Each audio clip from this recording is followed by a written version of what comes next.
Can you indicate to us what the nature of the corruption is? Because the investigation is still active, we really want to make sure that we protect the integrity of the process. So at this time, the only thing I can confirm is that allegations of impropriety and corruption have been levied against several employees at the port, and as a result of this investigation and the allegations levied against them, they've been served with proposed notices of adverse action. Governor's spokesman Phil Leon Guerrero said those notices of adverse action went out yesterday. As for the investigation, Leon Guerrero said it was launched by the board of directors of the Port of Guam and their legal counsel, Mike Phillips. Phillips declined to comment on any aspect of the investigation, telling PNC News that because it is a personnel matter, he cannot say anything.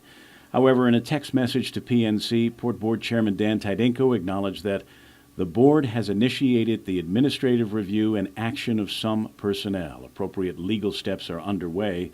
In addition, Tydenko stated, "Our review was prompted by certain acts which were brought to our attention in October.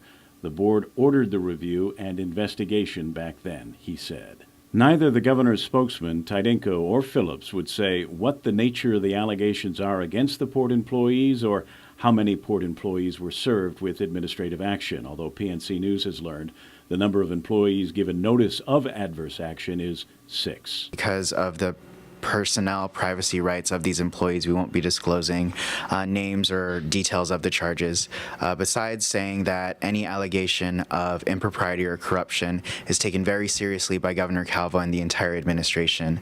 And suffice to say that if any bad apples are found during the fair due process, then they'll be stamped out in the interest of the people's money and their trust and confidence in this government. And Leon Guerrero emphasized that Port General Manager Mary Torres is not involved, has not been fired, and has not been placed on administrative leave. He says that she is on leave, however, but it's family leave, which Leon Guerrero called a coincidence. Does Mary Torres remain the general manager at the Port of Guam? Mary Torres is the general manager of the Port Authority of Guam. We're aware that she previously scheduled to take some leave to spend time with her family. Does Mary Torres's leave have anything to do with this investigation? As far as I'm aware, this was an unrelated leave that was previously scheduled.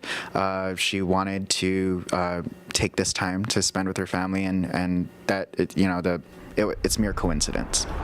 The official statement from the governor's office describes the unspecified acts of the unnamed individuals as being serious allegations and evidence of impropriety and corruption. Have any law enforcement agencies been contacted?